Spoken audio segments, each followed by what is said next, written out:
أشهد أن لا إله إلا الله وحده لا شريك له وأشهد أن محمدا عبده ورسوله أما بعد فأعوذ بالله من الشيطان الرجيم بسم الله الرحمن الرحيم الحمد لله رب العالمين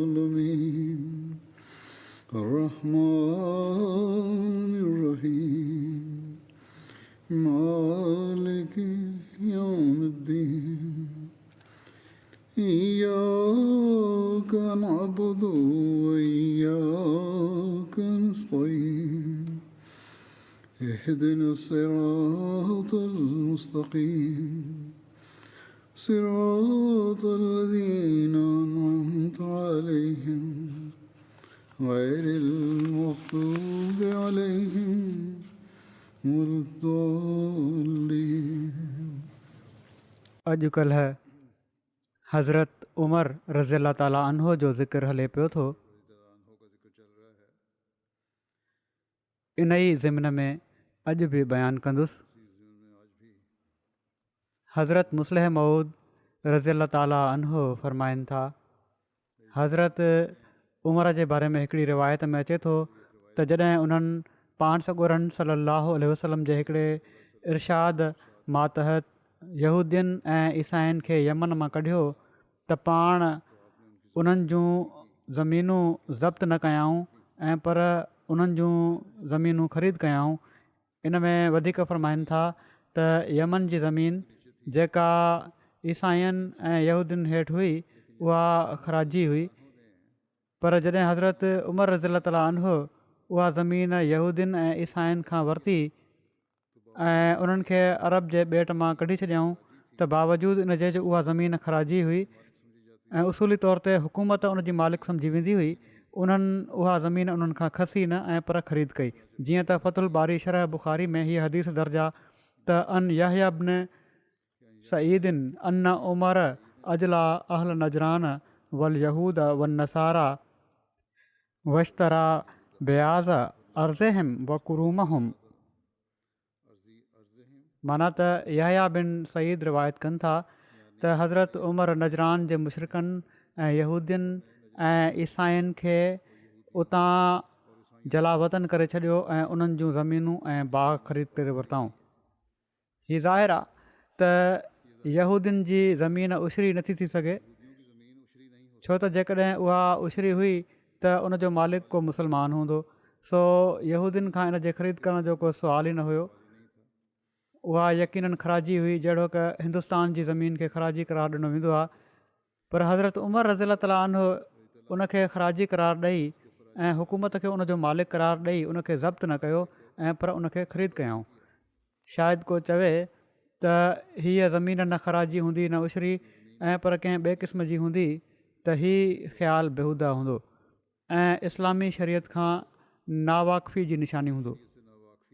उछरी ऐं ख़राजी खां सवाइ ॿी का ज़मीन इस्लाम में नाहे, सवाइ इन जे जो उहा बेकार पई हुजे ऐं उनजो मालिक को हिकिड़ो माण्हू न हुजे। सो लाज़मन यहूदियुनि ऐं नसरानियुनि ऐं मुशरिकनि ऐं अहल नजरान जूं ज़मीनूं या ख़राजी हुयूं या उछरी हुयूं, पर ॿिन्ही सूरतुनि में उन्हनि जो मालिक हज़रत उमर उन्हनि कब्ज़ो करण वारनि खे करार ॾिनो ऐं उन्हनि खां उहे ज़मीनूं ख़रीद कयूं वयूं।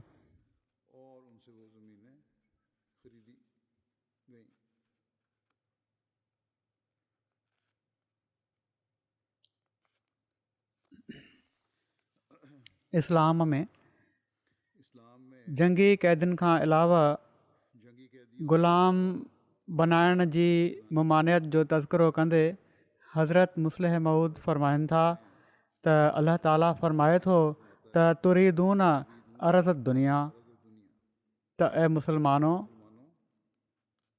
छा तव्हां ॿियनि माण्हुनि वांगुरु हीउ चाहियो था त तव्हां ग़ैर क़ौमुनि जे माण्हुनि खे पकिड़े पंहिंजी ताक़त ऐं क़ुवत खे वधाए वठो। वल्लाहो युरीदुल आख़िर,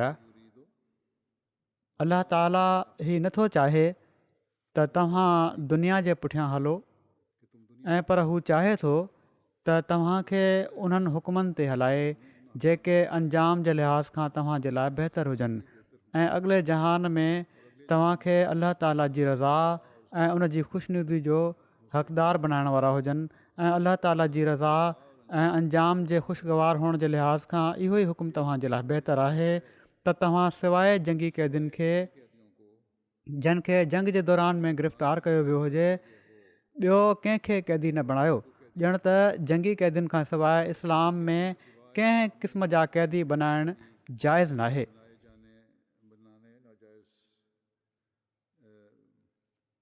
इन हुकुम ते शुरू इस्लाम में सख़्तीअ सां अमल कयो वेंदो हुयो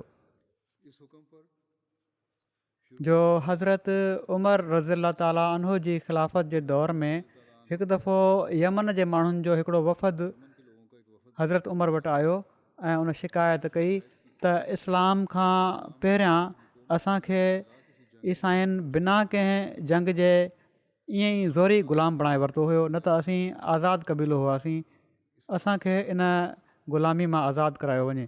हज़रत उमर रज़ी ताला अन्हु फरमायो त तोड़े ई इस्लाम खां पहिरियां जो वाक़ियो आहे, पर पोइ बि मां इन जी तहक़ीक़ कंदुसि। जेकॾहिं तव्हांजी ॻाल्हि सही साबित थी त तव्हांखे फ़ौरन आज़ादु करायो वेंदो।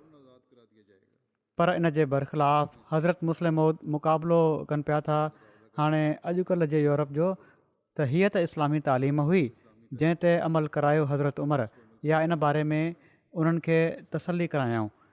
पर इन जे बरख़िलाफ़ यूरोप में छा थींदो आहे, यूरोप पंहिंजनि तजारतुनि ऐं ज़राअतुनि जे फ़रोग़ जे लाइ 19वीं सदी जे शुरू ताईं ग़ुलामी खे जारी रखंदो वियो। इन में को शक नाहे त इस्लाम जी तारीख़ मां हिकिड़े ग़ैर इस्लामी ग़ुलामी जो बि पतो लॻे थो, पर पोइ बि ग़ुलामनि जे ज़रिए सां मुल्की तौर ते तिजारती या सनती तरक़ी करण जो किथे बि पतो नथो पए। इस्लाम में ई को तसवुरु कोन्हे। हिकु भेरे हज़रत उमर जे ज़माने में तमामु सख़्तु कहत अची वियो, वॾो ॾुकार अची वियो ऐं मदीने ऐं उन जे आस पास जे इलाइक़े में वॾो कहत पियो। जॾहिं तेज़ हवा हलंदी हुई त ख़ाक वांगुरु मिटी उॾाए ईंदी हुई। इन जे करे इन साल जो नालो आमुर रमादा ख़ाक जो साल रखियो वियो।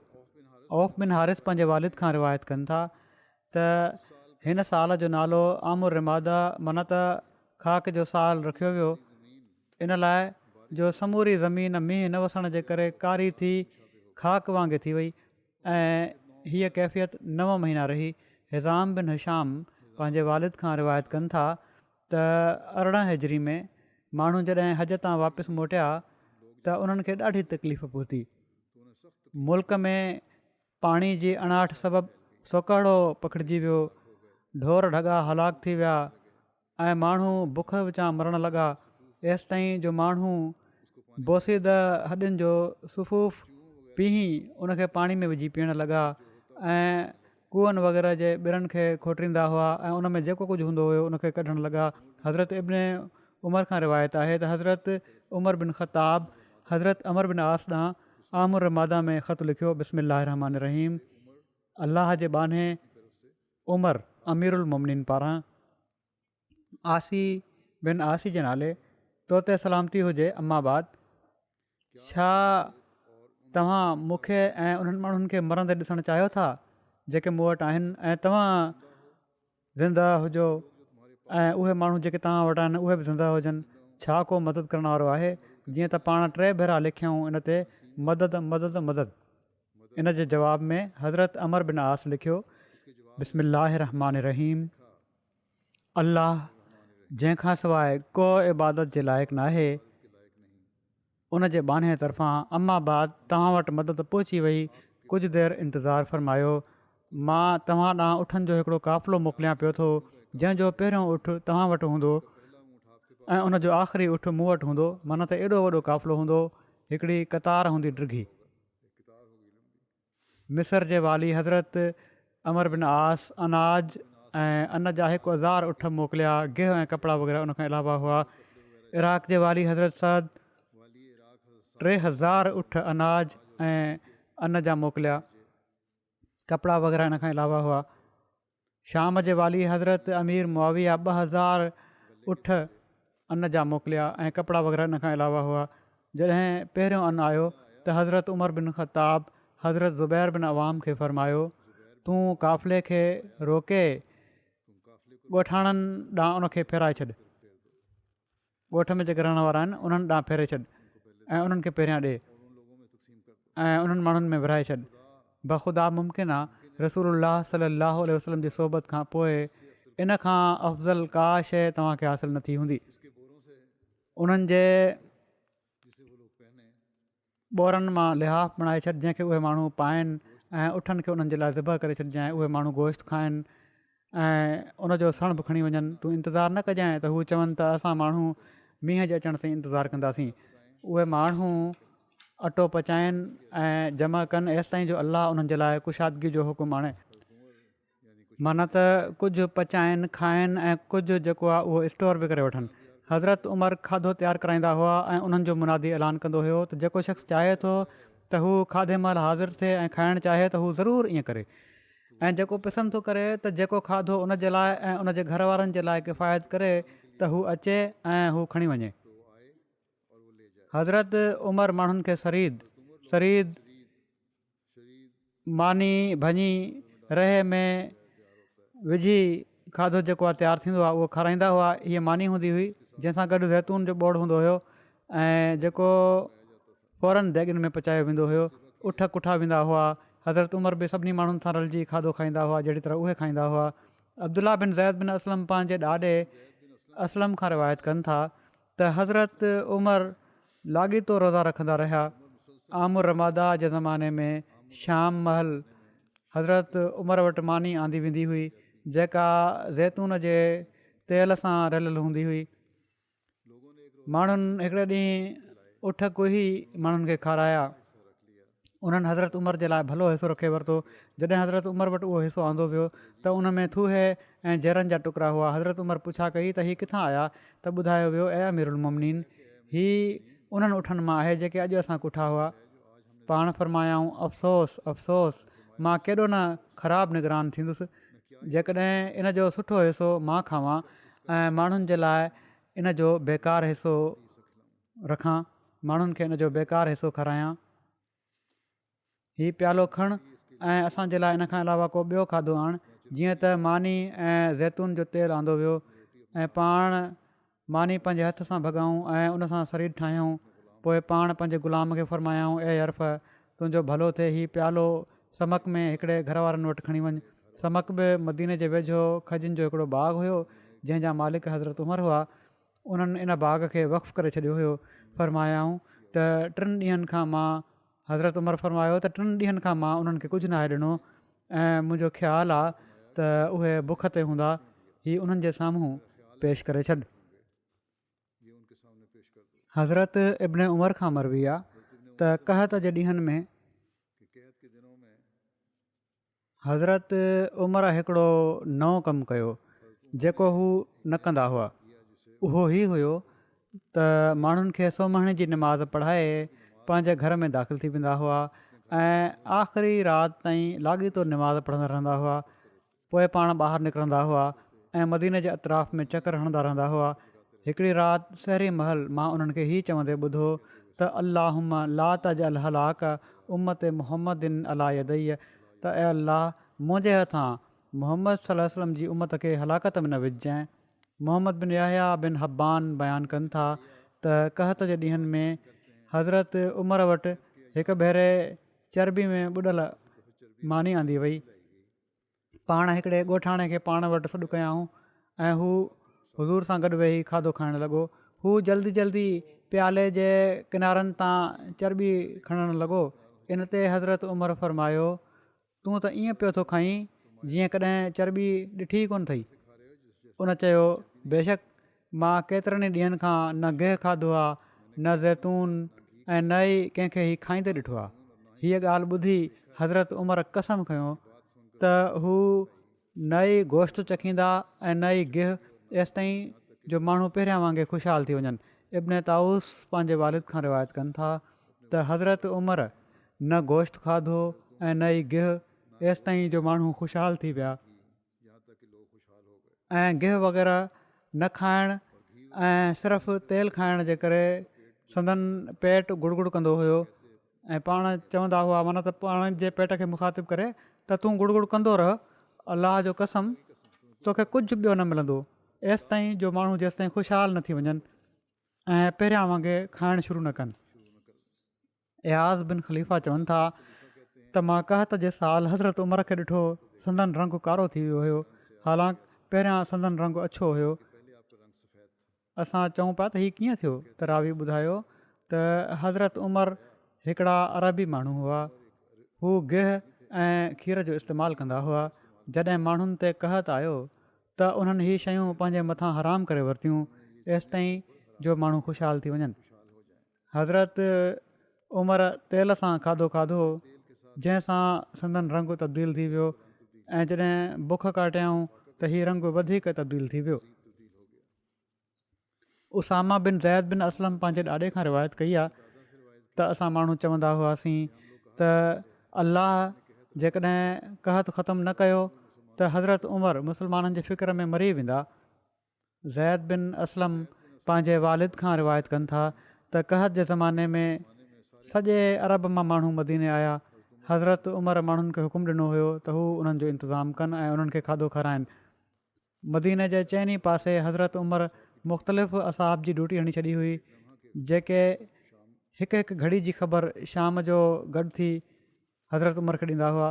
सुबुह खां वठी शाम ताईं जूं जेके ख़बरूं हूंदियूं हुयूं, जेके वटनि आंदियूं वेंदियूं हुयूं, खेनि पहुचायूं वेंदियूं हुयूं, उहे ख़बरूं मदीने जे मुख़्तलिफ़ इलाइक़नि में बदबी माण्हू अची विया हुआ।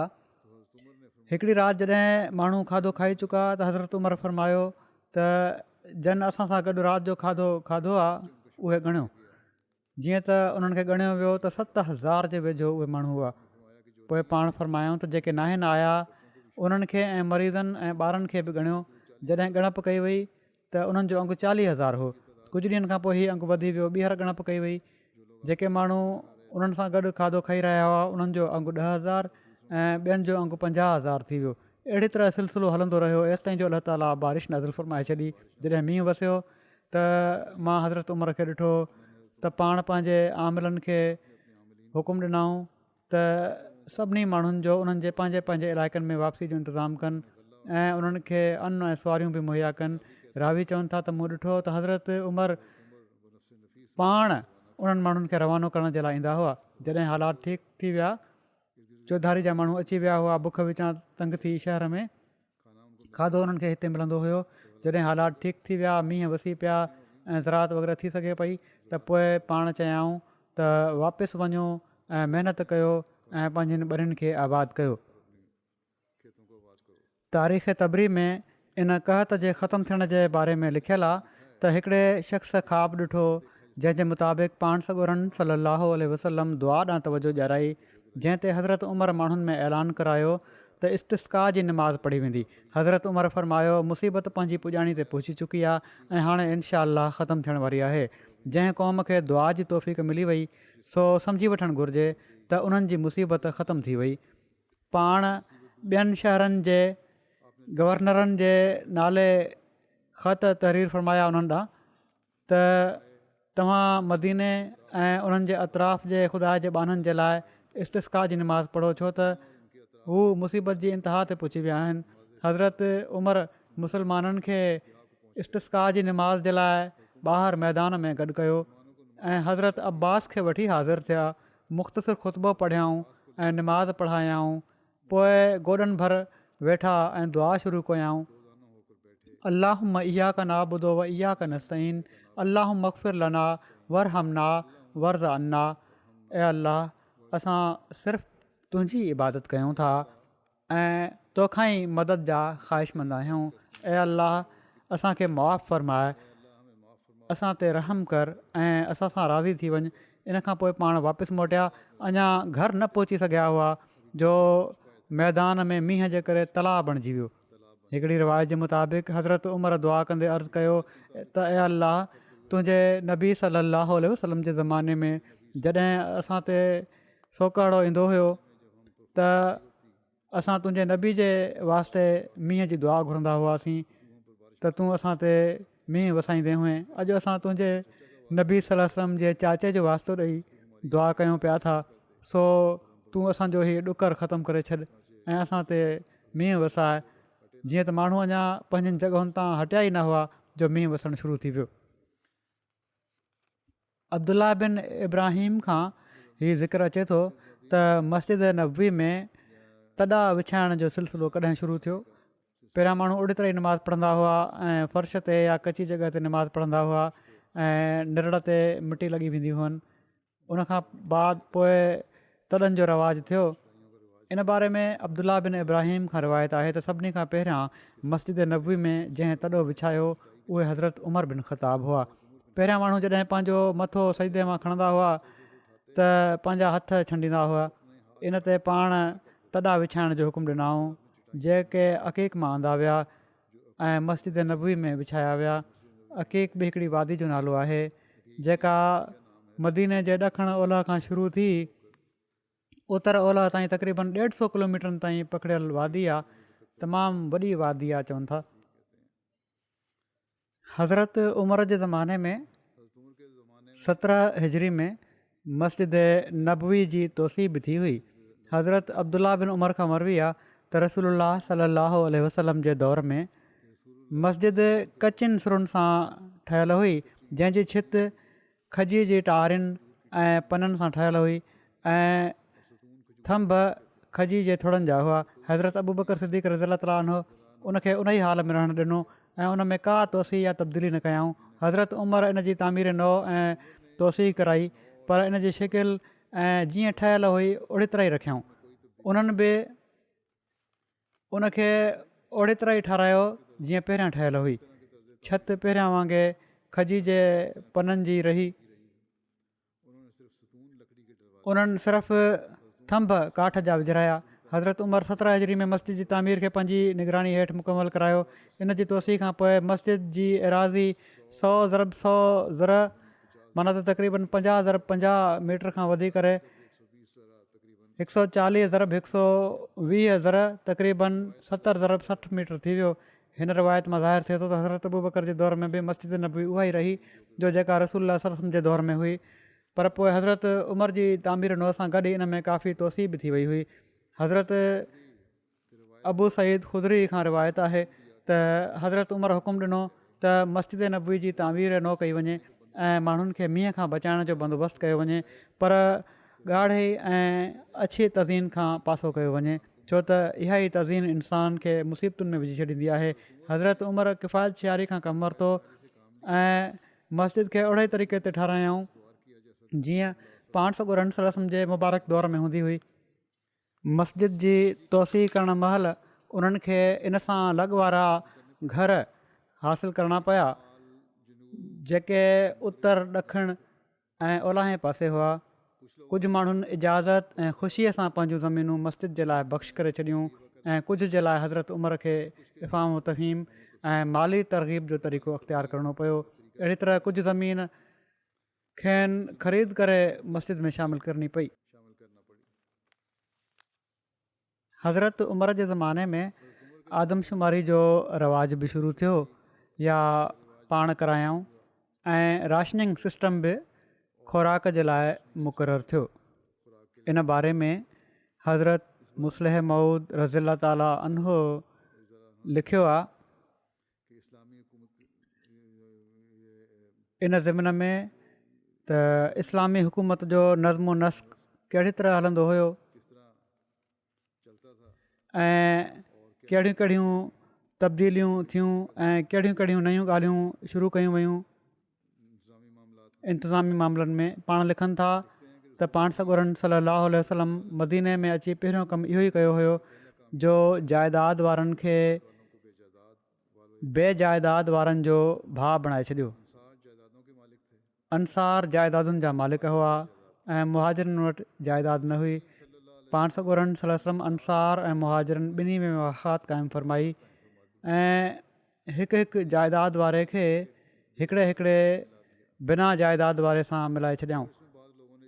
ऐं इन में किन माण्हुनि एतिरो ग़ुलुब कयो जो दौलत त परे रही, किन जूं जेकॾहिं ॿ घर वारियूं हुयूं त उन्हनि पंहिंजे मुहाजिर भाउरनि जी ख़िदमत में हीअ पेशकश कई त हू उन्हनि ख़ातिर पंहिंजी हिकिड़ी घरवारी खे तलाक ॾियण लाइ तयारु आहिनि। हू उन्हनि सां बेशक शादी करे वठनि। हीउ मुसावात जो पहिरियों मिसाल हुयो, बराबरी जो पहिरियों मिसाल हुयो जेको पाण सॻोरनि सल्लल्लाहु अलैहि वसल्लम मदीने में वेंदे ई क़ाइमु फरमायो, छो त हुकूमत जो बुनियादु दरअसल मदीने में पियो हुयो। उन ज़माने में घणियूं दौलतूं न हुयूं। इहा ई सूरत हुई त अमीर ऐं ग़रीब खे अहिड़ी तरह मिलायो वञे जो हर शख़्स खे खाइण जे लाइ का शइ मिली सघे। वरी हिकिड़ी जंग जे मौक़े ते पाण सॻोरनि सल्लल्लाहु अलैहि वसल्लम इन तरीक़े खे इस्तेमालु फरमायो, तोड़े इन जी शिकिल मटे छॾियऊं। हिकिड़ी जंग जे मौक़े ते पाण सॻोरनि सल्लल्लाहु अलैहि वसल्लम खे मालूम थियो त किन माण्हुनि वटि खाइण जी का शइ नाहे बची, या जेकॾहिं आहे त तमामु ई घटि, ऐं किन वटि काफ़ी शयूं आहिनि। त हीअ सूरत हाल ॾिसी पाण सॻोरनि सल्लल्लाहु अलैहि वसल्लम फरमायो त जंहिं वटि जेका बि का शइ आहे उहो खणी अचे ऐं हिकिड़े हंधि सभई शयूं गॾु कयूं वञनि, जीअं त सभई शयूं आंदियूं वयूं ऐं पाण राशन मुक़ररु करे छॾियऊं। ॼण त हिते बि उहो ई तरीक़ो अची वियो त सभिनी खे खाधो मिलणु घुरिजे। जेसिताईं मुमकिन हुयो सभई माण्हू अलॻि अलॻि खाईंदा रहिया, पर जॾहिं हीअ ॻाल्हि नामुमकिन थी वई ऐं ख़तरो पैदा थी वियो त के माण्हू बुखिया रहणु लॻी पवंदा, त पाण सॻोरनि सल्लल्लाहु अलैहि वसल्लम फरमायो त हाणे तव्हांखे अलॻि खाइण जी इजाज़त नाहे, हाणे सभिनी खे हिकिड़े हंधां हिकु जेतिरो खाधो मिलंदो। हीउ मौक़े जी मुनासिबत जे लिहाज़ खां फ़ैसिलो थियो हुयो, को सोशलिज़म जो या कम्यूनिज़म जो नज़रियो क़ाइमु न कयो वियो हुयो। बहरहाल असाब चवनि था त पाण सॻोरनि सल्लल्लाहु अलैहि वसल्लम जे इन हुकुम ते असां एॾी सख़्ती सां अमल कयोसीं जो जेकॾहिं असां वटि हिकिड़ी खजूर बि हूंदी हुई त असां उनखे खाइणु सख़्तु बददियानती सम्झंदा हुआसीं ऐं उन वक़्त ताईं सुकून न ईंदो हुयो जेसिताईं जो उनखे स्टोर में न दाख़िलु करे छॾींदा हुआसीं। हीउ ॿियो नमूनो हुयो जेको पाण सॻोरनि सल्लल्लाहु अलैहि वसल्लम ॾेखारियो जेसिताईं जो हालात ख़राबु हुआ। उन वक़्तु हीउ अहिड़ी तरह ई थींदो हुयो ऐं हीउ पाण नमूनो क़ाइमु कयऊं। पोइ पाण सॻोरनि सल्लल्लाहु अलैहि वसल्लम जे ज़माने में दौलत बि आई ऐं ख़ज़ाननि जा दर अलाह ताला इस्लाम जे लाइ खोले छॾिया, पर अलाह ताला चाहे पियो त इन बारे में तफ़सीली निज़ाम पाण सॻोरनि सल्लल्लाहु अलैहि वसल्लम खां पोइ जारी थिए, त जीअं माण्हू हीअ न चई छॾनि त हीअ सिर्फ़ु पाण सॻोरनि सल्लल्लाहु अलैहि वसल्लम जी ख़ुशूसियत हुई, को ॿियो शख़्स उनखे जारी नथो करे सघे। जॾहिं दौलतूं अची वयूं त पुराणो निज़ाम जारी थी वियो, पर बाद में बि इनखे अलाह ताला जारी करण जो इंतिज़ामु फ़रमाए छॾियो। उहो कीअं? पाण लिखनि था त जीअं त हेॾां अलाह ताला पाण सॻोरनि सल्लल्लाहु अलैहि वसल्लम जे हथां हिकिड़ो नमूनो क़ाइमु करे छॾियो ऐं होॾां मदीने पहुचंदे ई अंसार पंहिंजूं दौलतूं मुहाजिरनि जे साम्हूं पेश करे छॾियूं। मुहाजिरनि चयो असां हीअ ज़मीनूं मुफ़्त में वठण लाइ तयारु न आहियूं, असां हिननि ज़मीनुनि में हारी तौरु कमु कंदासीं ऐं तव्हांजो हिसो तव्हांखे ॾींदासीं। पर हीउ मुहाजिरनि तरफ़ां पंहिंजी हिकिड़ी ख़्वाहिश जो इज़हार हुयो। अंसार पंहिंजनि जाइदादुनि खे ॾियण में का सोच वीचार न कई। हीअ ईअं अहिड़ी ॻाल्हि आहे जीअं गवर्नमेंट राशन ॾिए त को शख़्स वठे न, इन ते गवर्नमेंट इल्ज़ाम हेठि न ईंदी। इहो ई चयो वेंदो त गवर्नमेंट त राशन मुक़ररु करे छॾियो हुयो, हाणे ॿिए माण्हू जी मर्ज़ी आहे त उहो वठे थो या नथो वठे। अहिड़ी तरह अंसार सभु कुझु ॾेई छॾियो। हीअ अलॻि ॻाल्हि आहे त मुहाजिरनि न वरितो। मक़सदु अमली तौर ते पाण सॻोरनि सल्लल्लाहु अलैहि वसल्लम हीउ कमु पंहिंजी ज़िंदगी में ई शुरू फरमाए छॾियो हुयो। एसि ताईं जो जॾहिं बहरेन जो बादशाह मुस्लमान थियो त पाण उनखे हिदायत फ़रमायाऊं त तुंहिंजे मुल्क में जिन माण्हुनि वटि गुज़ारे लाइ का ज़मीन कान्हे, तूं उन्हनि मां हर शख़्स खे 4 दिरहम ऐं लिबास गुज़ारे जे लाइ ॾिए त जीअं उहे बुखिया ऐं उघाड़ा न रहनि। इन खां पोइ मुस्लमाननि वटि दौलतूं अचणु शुरू थी वियूं, छो त मुस्लमान घटि हुआ ऐं दौलत घणी हुई। इन लाइ कंहिं नए क़ानून जे इस्तेमाल जी उन वक़्तु ज़रूरत महसूसु न थी, छो त जेको मक़सदु हुयो उहो पूरो थी रहियो हुयो। उसूल हीअ आहे त जॾहिं ख़तरो हुजे ओॾी महिल कानून जारी कयो वञे ऐं जॾहिं न हुजे उन वक़्तु इजाज़त आहे त हुकूमत उन कानून खे जारी करे या न करे।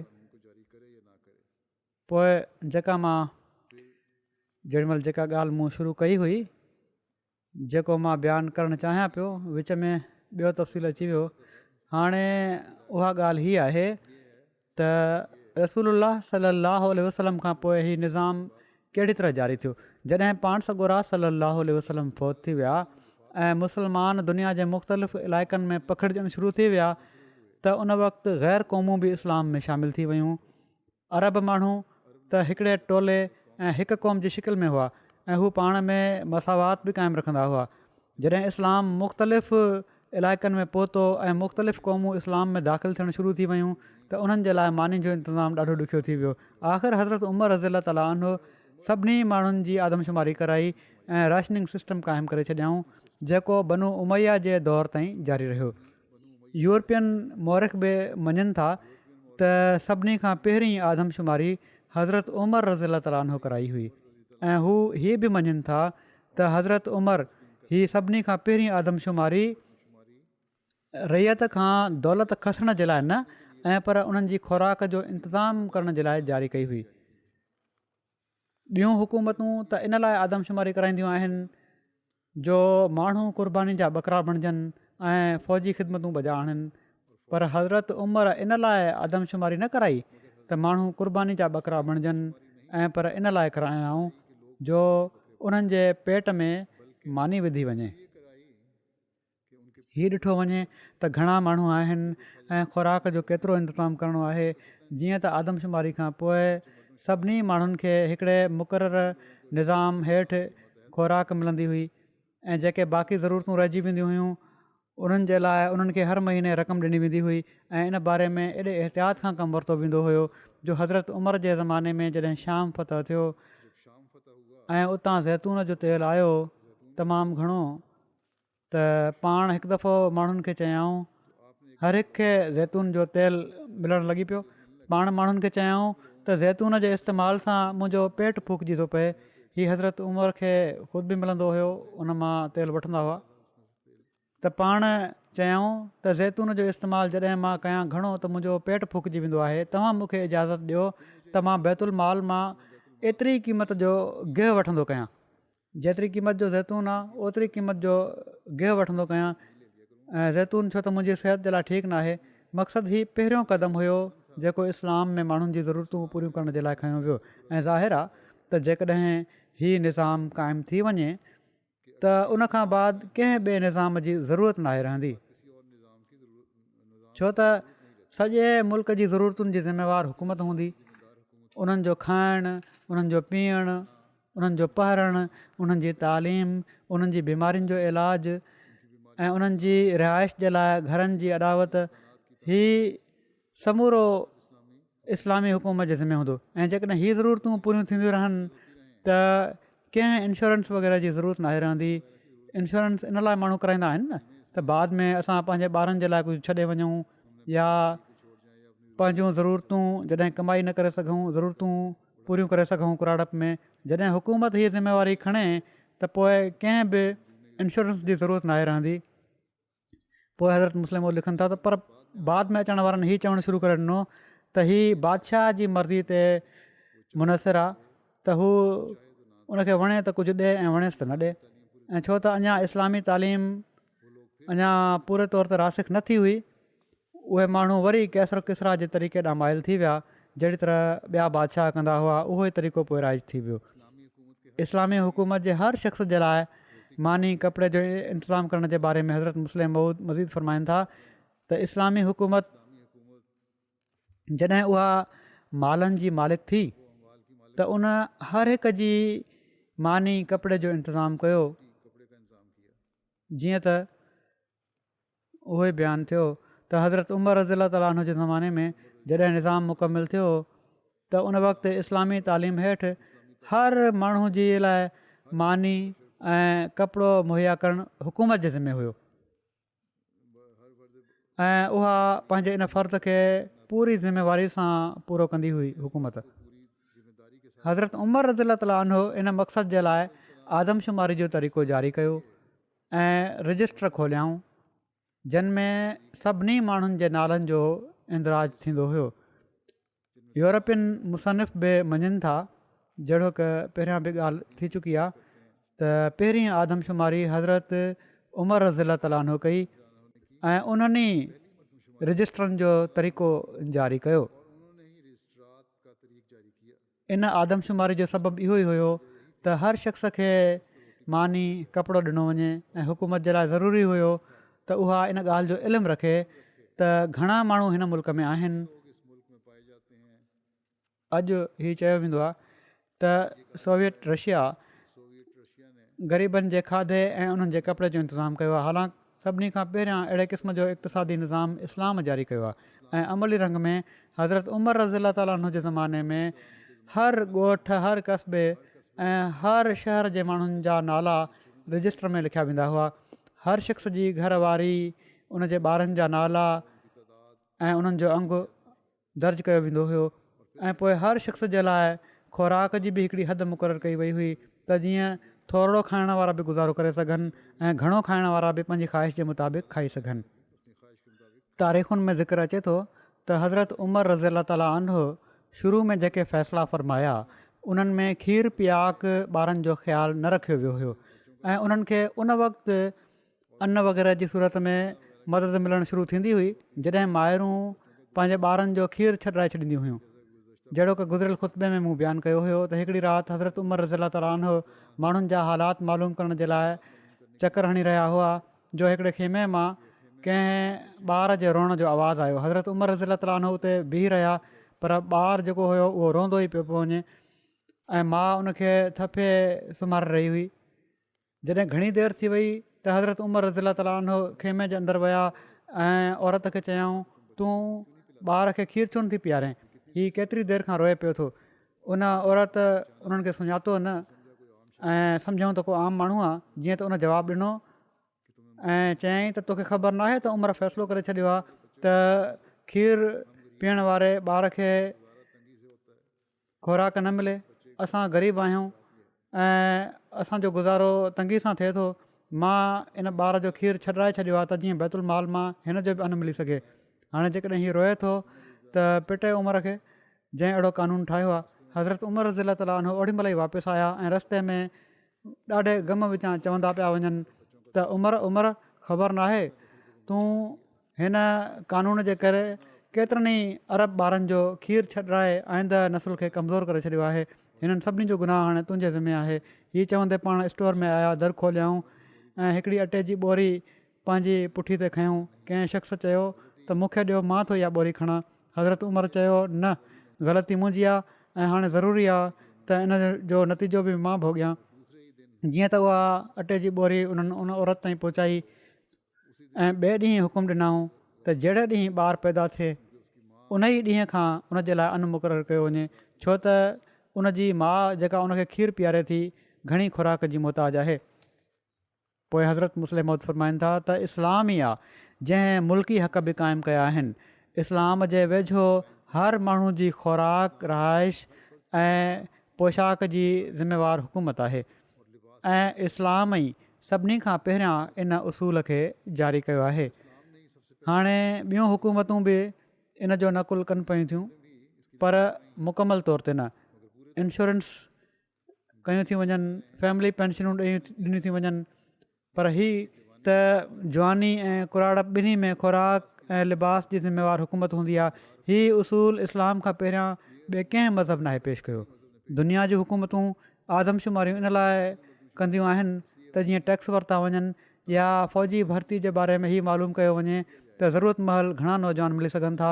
पर इस्लामी हुकूमत में सभिनी खां पहिरियां आदमशुमारी जेका हज़रत उमर रज़ियल्लाहु ताला अन्हु जे ज़माने में कराई वई हुई उहा इन लाइ कराई वई हुई त जीअं सभिनी माण्हुनि खे खाधो ऐं कपिड़ो मुहैया कयो वञे। इन लाइ न त टैक्स लॻायो वञे या हीअ मालूम कयो वञे त ज़रूरत महल फ़ौज जे लाइ घणा नौजवान मिली सघंदा ऐं पर उहा आदमशुमारी सिर्फ़ु इन लाइ हुई जो त जीअं हर माण्हू खे खाधो ऐं कपिड़ो मुहैया कयो वञे। ऐं इन में को शक न आहे त हिकिड़ी आदमशुमारी पाण सॻोरनि सल्लल्लाहु अलैहि वसल्लम जे ज़माने में बि थी हुई पर उन वक़्तु अञा मुस्लमाननि खे हुकूमत हासिलु न थी हुई। तंहिं करे उन आदमशुमारी जो मक़सदु सिर्फ़ु मुस्लमाननि जो अंगु मालूम करणो हुयो। जेका आदमशुमारी इस्लामी हुकूमत जे ज़माने में सभिनी खां पहिरियां थी, उहा हज़रत उमर जे ज़माने में थी ऐं इन लाइ थी त जीअं हर माण्हू खे खाधो ऐं कपिड़ो मुहैया कयो वञे। हीअ केॾी वरी अहम शइ आहे जंहिंखे सॼी दुनिया में जंहिंसां अमुन क़ाइमु थी थो वञे। सिर्फ़ु हीअ चई छॾनि त दरख़्वास्त ॾेई छॾियो, इन ते गौर कयो वेंदो। इन खे हर इंसान जी ग़ैरत बर्दाश्त नथी करे सघे त दरख़्वास्तूं घुरायूं वञनि, पोइ गौर कयो वञे। तंहिं करे इस्लाम हीउ उसूल मुक़ररु कयो आहे त खाधो ऐं कपिड़ो हुकूमत जे ज़िमे आहे ऐं हीउ हर अमीर ऐं ग़रीब खे ॾिनो वेंदो, तोड़े उहो करोड़पति छो न हुजे, तोड़े हू अॻिते कंहिं ॿिए खे ई छो न ॾेई छॾे त जीअं कंहिंखे हीउ महसूसु न थिए त उनखे मामूली या घटि ख़्यालु कयो थो वञे, घटि सम्झियो थो वञे। जेको अमीरनि खे मिलंदो त अमीर बि जेकॾहिं जेके तक़वा ते हलण वारा आहिनि उहे पोइ अॻिते ज़रूरतमंदनि खे ॾींदा बजाए इन मां पाण फ़ाइदो वठण जे। हज़रत उमर जे ज़माने में मुल्कनि खे सूबनि में विरायो वियो। 20 हिजरी में मक़बूज़ा मुल्कनि खे 8 सूबनि में हज़रत उमर विरायो त जीअं इंतिज़ामी मामलनि में आसानी रहे। नंबर 1 मक्को, नंबर 2 मदीनो, नंबर 3 शाम, नंबर 4 जज़ीरा, नंबर 5 बसरा, नंबर 6 कूफा, नंबर 7 मिस्र, नंबर 8 फ़लस्तीन।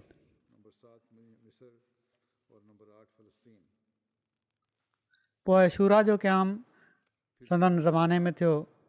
मजलिस शूरा में हमेशह लाज़मी तौर ते हिननि ॿिन्ही टोलनि माना त मुहाजिरनि ऐं अंसार जा रुकन शरीक थींदा हुआ। अंसार बि 2 क़बीलनि में विरहायल हुआ, औस ऐं ख़ज़रज। जीअं त हिननि ॿिन्ही ख़ानदाननि जो मजलिस शूरा में शरीक थियणु ज़रूरी हुयो। हिन मजलिस शूरा में हज़रत उस्मान, हज़रत अली, हज़रत अब्दुर्रहमान बिन औफ़ ऐं हज़रत मुआज़ बिन जबल, हज़रत उबई बिन काब ऐं हज़रत ज़ैद बिन साबित शामिलु थींदा हुआ। मजलिस जे इनेकाद जो हीउ तरीक़ो हुयो जो पहिरियां हिकिड़ो मुनादी ऐलान कंदो हुयो त अस्सलातुल जामिया, माना त सभई माण्हू निमाज़ जे लाइ गॾु थी वञो। पोइ जॾहिं माण्हू गॾु थी वेंदा हुआ त हज़रत उमर मस्जिद नबवी में वञी 2 रकतूं निमाज़ पढ़ंदा हुआ। निमाज़ खां पोइ मिंबर ते चढ़ी ख़ुतबो ॾींदा हुआ ऐं बहस तलब मामले खे पेश कयो वेंदो हुयो, उन ते बहस थींदो हुयो। मामूली ऐं रोज़ानो जे कारोबार में हिन मजलिस जा फ़ैसिला काफ़ी सम्झा वेंदा हुआ। पर जॾहिं को अहम मामिलो पेश ईंदो हुयो त मुहाजिरनि ऐं अंसार जो इजलास आम थींदो हुयो ऐं सभिनी जे इतफ़ाक़ सां उहो मामिलो तइ थींदो हुयो। फ़ौज जी पघार, दफ़्तर जी तरतीब, अमलदारनि जी मुक़ररी, ग़ैर क़ौमुनि जी तिजारत जी आज़ादी ऐं इन ते ॾन जी तशख़ीस, मक़सदु हर क़िस्म जा केतिरा ई मामला आहिनि जेके शूरा में पेश थी तइ थींदा हुआ। मजलिस शूरा जो इजलास अक्सर ख़ासि ज़रूरतुनि जे पेश अचण महिल ई थींदो हुयो। इन खां अलावा हिकिड़ी ॿी मजलिस हुई, उते रोज़ानो इंतिज़ामनि ऐं ज़रूरतुनि ते ॻाल्हि ॿोल थींदी हुई। हीअ मजलिस हमेशह मस्जिद नबवी में मुनक़िद थींदी हुई ऐं सिर्फ़ु मुहाजिर असाब इन में शरीक थींदा हुआ। सूबनि ऐं ज़िलनि जूं रोज़ानो ख़बरूं जेके ख़िलाफ़त जे दरबार में पहुचंदियूं हुयूं, हज़रत उमर उन मजलिस में बयानु कंदा हुआ ऐं को बहस तलब मामिलो हूंदो हुयो त इन में माण्हुनि खां राय वरिती वेंदी हुई। मजलिस शूरा जे रुकननि खां अलावा आम रैयत खे इंतिज़ामी मामलनि में मुदाख़लत हासिलु हुई। सूबनि ऐं ज़िलनि जा हाकिम अक्सर रैयत जी मर्ज़ी सां मुक़ररु कया वेंदा हुआ ऐं पर कॾहिं कॾहिं बिल्कुलु चूंड वारो तरीक़ो अमल में ईंदो हुयो। कूफा, बसरा ऐं शाम में जॾहिं ॾन जा अमलदार मुक़ररु कया वञणु लॻा त हज़रत उमर हिननि 3 सूबनि में हुकुम मोकिलिया त उतां जा माण्हू पंहिंजी पंहिंजी पसंदि सां हिकिड़े हिकिड़े शख़्स जी चूंड करे मोकिलिनि जेको उन्हनि जे वेझो सभिनी माण्हुनि खां वधीक ईमानदार ऐं क़ाबिल हुजे। अमलदारनि जी मुक़ररी ऐं उन्हनि जे लाइ कहिड़ियूं हिदायतूं ॾिनऊं, कहिड़ी तरह हिदायतूं ॾींदा हुआ हज़रत उमर, इन बारे में लिखियलु आहे त अहम ख़िदमतुनि जे लाइ उहिदेदारनि जी मुक़ररी शूरा जे ज़रिए कई वेंदी हुई, जंहिं ते सभई रुकन इतफ़ाक़ करे वठंदा हुआ। उन जी चूंड कई वेंदी हुई, जंहिं ते सभिनी जो इतफ़ाक़ थींदो हुयो। कॾहिं कॾहिं सूबे या ज़िले जे हाकिम खे हुकुम मोकिलींदा हुआ त जेको शख़्स घणो क़ाबिल हुजे उन जी चूंड करे मोकिलियो। जीअं त इन्हनि चूंडियल माण्हुनि खे हज़रत उमर अमलदार मुक़ररु फ़रमाए छॾींदा हुआ। हज़रत उमर अमलदारनि जूं पघारूं वॾियूं मुक़ररु फ़रमायूं हुयूं। हीअ बि वॾी हिकमत आहे त जीअं ईमानदारी सां ई माण्हू पंहिंजा कम करे सघनि, का लालच न हुजे दुनिया जी। हज़रत उमर उहिदेदारनि खे ई नसीहतूं फ़रमाईंदा हुआ त यादि रखो, मां तव्हां माण्हुनि खे अमीर ऐं सख़्तु तबियत वारो मुक़ररु करे नाहे मोकिलियो ऐं पर इमाम बणाए मोकिलियो आहे त जीअं माण्हू तव्हांजी तकलीद कनि। मुस्लमाननि जा हक़ अदा कजो, उन्हनि खे मारिजो कुटिजो न त हू ज़लील थियनि। सज़ाऊं न आहिनि ॾियणियूं, ऐं पर उन्हनि जा हक़ अदा करण जी कोशिशि करणी आहे। कंहिंजी खाम खां साराह नाहे करणी त हू फितननि में पइजी वञनि। उन्हनि जे लाइ पंहिंजा दर हमेशह बंदि न रखिजो, किथे ताक़तवर कमज़ोरनि खे खाई न वञनि। पंहिंजो पाण खे कंहिं ते तरजीह न ॾिजो, छो जो हीउ उन्हनि ते ज़ुल्म आहे। जेको शख़्स अमलदार मुक़ररु थींदो हुयो, उनखां हीउ अहद वरितो वेंदो हुयो त हू तुर्की घोड़े ते न चढ़ंदो, सना कपिड़ा न पाईंदो, छाणियल अटो न खाईंदो, दर ते दरबान मुक़ररु न कंदो, ज़रूरतमंदनि जे लाइ हमेशह दर खुलिया रखंदो। हीअ हिदायतूं सभिनी अमलदारनि जे लाइ हुयूं ऐं माण्हुनि में पढ़ी ॿुधायूं वेंदियूं हुयूं। अमलदार मुक़ररु करण खां पोइ उन्हनि जे माल असबाब जी जांच कई वेंदी हुई। जेकॾहिं आमिल जी माली हालति में ग़ैर मामूली तरक़ी थींदी हुई, जंहिंजे बारे में हू तसली न कराए सघंदा हुआ, त उनजो मुआवज़ो कयो वेंदो हुयो ऐं वाधारो माल बैतुल माल में जमा करायो वेंदो हुयो। अमलदारनि खे हुकुम हुयो त हज जे मौक़े ते लाज़मी गॾु थियनि। उते पब्लिक अदालत लॻंदी हुई, जंहिंमें कंहिं शख़्स खे कंहिं अमलदार खां शिकायत हूंदी हुई त फ़ौरन उनजो इज़ालो कयो वेंदो हुयो। अमलदारनि जूं शिकायतूं पेश थींदियूं हुयूं। उन्हनि जी तहक़ीक़ुनि जे बारे में बि हिकिड़ो उहिदो क़ाइमु हुयो, जंहिं ते कुबार असाब हूंदा हुआ जेके तहक़ीक़ुनि जे लाइ वेंदा हुआ, ऐं जेकॾहिं शिकायत सच हूंदी हुई त अमलदारनि जो मुआवज़ो कयो वेंदो हुयो। अमलदारनि जी शिकायत जे बारे में हज़रत उमर जे रवैये जो ज़िक्र कंदे हज़रत मुस्लिम मौद लिखनि था त हज़रत उमर रज़ी ताला जो हिकिड़ो वाक़ियो आहे। कूफ़े जा माण्हू वॾा बाग़ी हुआ ऐं उहे हमेशह पंहिंजे ऑफिसरनि जे ख़िलाफ़ु शिकायतूं कंदा रहंदा हुआ त फ़लाणो काज़ी अहिड़ो आहे, फ़लाणे में हीअ नुक़्स आहे ऐं फ़लाणे में हू नुक़्स आहे।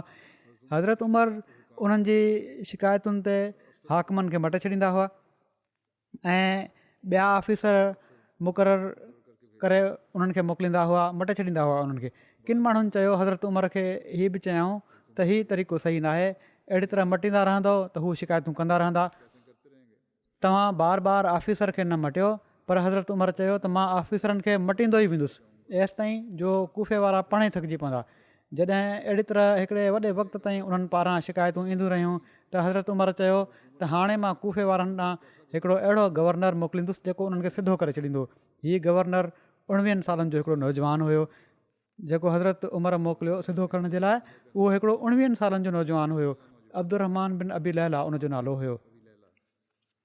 जॾहिं कूफ़े वारनि खे ख़बर पई त 19 सालनि जो हिकिड़ो छोकिरो उन्हनि ते गवर्नर मुक़ररु थी आयो आहे, त उन्हनि चयो अचो असां सभई रलिजी उन सां मज़ाक़ कयूं। उहे शरीर ऐं शौक़ त हुआ ई कूफ़े जा माण्हू। उन्हनि वॾनि वॾनि जुबो पारींदड़ माण्हुनि खे जेके 70-70, 80-80, 90-90 सालनि जा हुआ गॾु कयो ऐं फ़ैसिलो कयाऊं त हिननि सभिनी पोड़नि सां गॾु रलिजी सभई माण्हू अब्दुर्रहमान जो इस्तक़बाल करण जे लाइ वञनि ऐं टोक तौरु उनखां सुवाल कनि त साईं जी उमिरि छा आहे, उनखां उमिरि पुछनि। जॾहिं हू जवाबु ॾींदो त ॾाढो खिलंदासीं ऐं चिथरूं कंदासीं त छोकिरो असांजो गवर्नर बणिजी वियो आहे। जीअं त इन ई स्कीम जे मुताबिक़ हू शहर खां 2-3 मील ॿाहिरि आया उनजो अदर भाउ करण जे लाइ। हेॾां गॾ ते सुवार अब्दुर्रहमान बिन अबी लैला बि अची निकिता। कूफ़े जा सभई माण्हू सिफ़ूं ॿधी बीठा हुआ ऐं सभिनी खां अॻिली क़तार पोड़नि सरदारनि जी हुई। जॾहिं अब्दुर्रहमान बिन अबी लैला वेझा पहुता त उन्हनि माण्हुनि पुछियो त तव्हां ई असांजा गवर्नर मुक़ररु थी आया आहियो ऐं अब्दुर्रहमान तव्हांजो ई नालो आहे? उन्हनि चयो हा। इन ते उन्हनि मां हिकिड़ो ॾाढो पोढ़ो माण्हू अॻिते वधियो ऐं उन चयो साईं जी उमिरि? अब्दुर्रहमान चयो मुंहिंजी उमिरि? तव्हां मुंहिंजी उमिरि जो अंदाज़ो इन मां लॻाए वठो त जॾहिं पाण सॻोरनि सल्लल्लाहु अलैहि वसल्लम उसामा बिन ज़ैद खे 10,000 असहाबनि जो सरदार बणाए मोकिलियो हुयो, जंहिंमें अबू बकर ऐं उमर बि शामिलु हुआ। त जेका उमिरि उन वक़्तु उसामा बिन ज़ैद जी हुई, उनखां हिकिड़ो साल मुंहिंजी उमिरि वधीक आहे। हीअ ॿुधंदे ई जीअं बुथ लही वेंदो आहे, उहे सभई पोइ ते हटी विया, शर्मसार थी पोइ ते हटी विया ऐं उन्हनि हिक ॿिए खे चयो त जेसिताईं हीउ छोकिरो हिते रहे, ख़बरदार तव्हां न ॻाल्हाइजो, न त हीउ खल लाहे छॾींदो। जीअं त उन्हनि वॾे वक़्त ताईं गवर्नरी कई ऐं कूफ़े वारा उन्हनि जे साम्हूं ॻाल्हाए न सघंदा हुआ। पोइ ॾन जो निज़ाम, हज़रत उमर इराक़ ऐं शाम जी फ़तुनि खां पोइ ॾन जे नज़्म नस्क़ ॾांहुं तवजो कई। जेके ज़मीनूं बादशाहनि मक़ामी माण्हुनि खां ज़ोरी खसे दरबारियुनि ऐं अमीरनि खे ॾिनियूं हुयूं, उहे मक़ामी माण्हुनि खे वापसि ॾिनियूं हुयूं। ऐं साण ई हज़रत उमर हुकुम जारी फ़रमाए छॾियो त अरब वारा जेके हिननि मुल्कनि में पखिड़िजी विया आहिनि ज़रात न कंदा, माना त अरब माण्हू जेके आहिनि उहे ज़रात न कंदा। उनजो हीउ फ़ाइदो हुयो त जेको ज़रात जे बारे में तजुर्बो मुक़ामी माण्हुनि जो हुयो, अरब उन खां वाक़िफ़ु न हुआ। मुक़ामी हर इलाइक़े जी ज़रात जो पंहिंजो तरीक़ो आहे, त इन लाइ हुकुम हुयो त ॿाहिरि जा जेके आयल आहिनि उहे ज़रात न कंदा ऐं पर ज़रात मक़ामी माण्हू ई कंदा। ॾन पहिरियां माण्हुनि खां ज़ोरी वरितो वेंदो हुयो। हज़रत उमर ॾन जा क़ाइदा मुरतब करण खां पोइ ॾन जी वसूली जो तरीक़ो बि तमामु नरम करे छॾियो ऐं नयूं तरमीमूं कयाऊं। ज़िमिन जो ॾाढो ख़्यालु रखंदा हुआ। ॾन जी वसूली महल बाक़ाइदा पुछंदा हुआ त कंहिंसां का ज़्यादती त न आहे थी। ज़िमी रैयत खां जेके पारसी या ईसाई हुआ उन्हनि खां राय घुरंदा हुआ ऐं उन्हनि जे रायनि जो लिहाज़ कंदा हुआ। ज़रात जी तरक़ी जे लाइ हज़रत उमर गैराबाद ज़मीनुनि जे बारे में फ़रमायो त जेको इन्हनि खे आबाद कंदो इहे उन जी मिल्कियत हूंदियूं। इन जे लाइ 3 सालनि जो वक़्तु मुक़ररु कयो वियो। शाखूं कढियूं वयूं, आबपाशी जो खातो क़ाइमु कयो वियो, जेको तला तयारु कराइण वग़ैरह जो कमु बि कंदो हुयो त अहिड़ी तरह त जीअं ज़रात बहितरु थिए। हीअ कम हुआ कुझु जेके बि मां ॻणाया आहिनि। अञा ज़िक्र हज़रत उमर जो हले पियो थो, इनशा आईंदा बयानु थींदा। हिकिड़ो ऐलान बि मां करणु चाहियां थो, उहो ही त अहमदिया इंसाइक्लोपीडिया हिकिड़ो ठाहियो वियो आहे जेको अॼु लॉन्च कयो वेंदो। मरकज़ी अहमदिया आर्काइव शोबे ऐं रिसर्च सेंटर ही ठाहियो आहे। कुझु वक़्तु पहिरियां हिननि इन ते कम जी शुरूआति कई हुई ऐं अलाह ताला जे फज़ुल सां हाणे हीअ वेबसाइट जमायत जे माण्हुनि जे लाइ ऑनलाइन मुहैया कई पई थी वञे। इन ताईं पहुच जेका आहे उहा www.ahmadipedia.org ते थी सघे थी, जिथे हिकिड़े सर्च इंजन जे तरीक़े ते होम पेज मवाद ॻोल्हण जे लाइ खुली वेंदो। इन खे तमामु सादड़ो ऐं इस्तेमाल जे लाइ सवलो रखियो वियो आहे। जमायती किताब, शख़्सियतूं, वाक़िया, अक़ीदा ऐं इमारतुनि जे हवाले सां बुनियादी मालूमात मुहैया कई वई आहे। हर एंट्री सां लाॻापियल वेबसाइट्स, वीडियोज़ ऐं जमायती अख़बारुनि मां मज़मूननि जा लिंक फ़राहम कया विया आहिनि त जीअं तफ़सीली मालूमात इन्हनि ज़रियनि सां हासिलु करे सघिजे। तफ़सीलनि जे लाइ ॾिनल इन्हनि लिंक्स जो हिकिड़ो फ़ाइदो हीअ बि थींदो त जमायत अहमदिया जी ॿियनि वेबसाइट्स ताईं बि इस्तेमालु करण वारा पहुची वेंदा ऐं हू सभिनी अख़बारनि ऐं रिसालनि मां इस्तेफ़ादो करे सघंदा। सॼी दुनिया में पकड़ियल जमायत जे माण्हुनि वटि केतिरी मुफ़ीद मालूमात आहे जेका किथे बि रिकॉर्ड शुदा न आहे।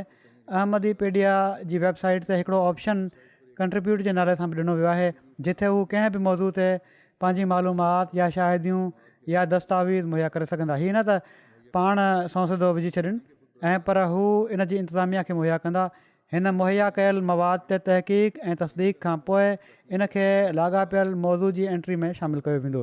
अहिड़ी तरह हीअ वेबसाइट सॼी जमायत जे ताउन सां जारी रहण वारो हिकिड़ो प्रोजेक्ट बणिजंदी ऐं इनशा हर अहमदी जे लाइ फ़ाइदेमंद थींदी।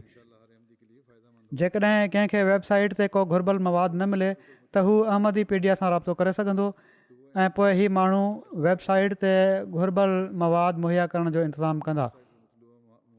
पोइ ही चवनि था त जेतोणीकि ही समूरी मालूमात मुसदक़ ज़रियनि सां मुहैया कयूं वियूं आहिनि, पर जेकॾहिं कंहिं सारिफ़ वटि अहिड़ियूं शाहिदियूं हुजनि जेके कंहिं बि मालूमात जे उबतड़ हुजनि त असांखे अहिड़ियूं शाहिदियूं मुहैया कनि त जीअं तहक़ीक़ खां पोइ जमायत जी तारीख़ खे मुसदक़ा तौर ते महफ़ूज़ करण जो इंतज़ामु करे सघिजे। हिन वेबसाइट जी तयारी जे लाइ समूरा टेक्निकल मरहला मरकज़ी IT जे शोबे सुहिणे नमूने सां सर अंजाम ॾिना आहिनि ऐं वॾी महिनत कई आहे IT जे शोबे इन जे लाइ, जंहिंमें हिननि जे मुस्तक़िल अमले खां अलावा वॉलंटियर्स बि शामिल आहिनि। मवाद जी तयारी जे लाइ मरकज़ी शोबे आर्काइव जे मुरबियुनि ऐं वॉलंटियर्स वॾी महिनत कई आहे ऐं मवाद हासिलु करणु, उर्दू खां तर्जुमो, मवाद जी अपलोडिंग मक़सदु सभिनी कमनि में तमामु घणी महिनत सां कमु कयो अथनि। हिननि सभिनी जेके बि कमु करण वारा आहिनि हिन वेबसाइट जे लाइ, अलाह ताला हिननि सभिनी खे जज़ा बि ॾिए ऐं जुमे जी नमाज़ खां पोइ इनशा अलाह अॼु ई मां इन खे लॉन्च बि कंदुसि।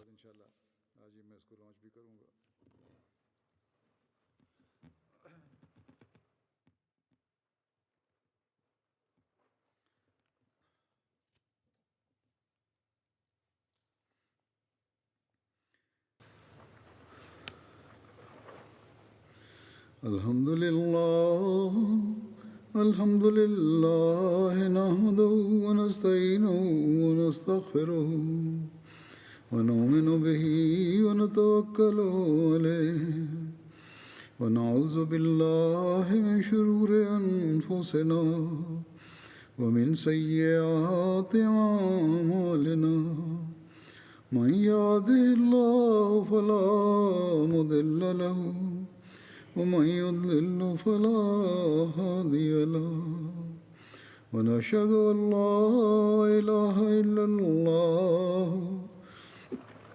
ونشهد أن محمدا عبده ورسوله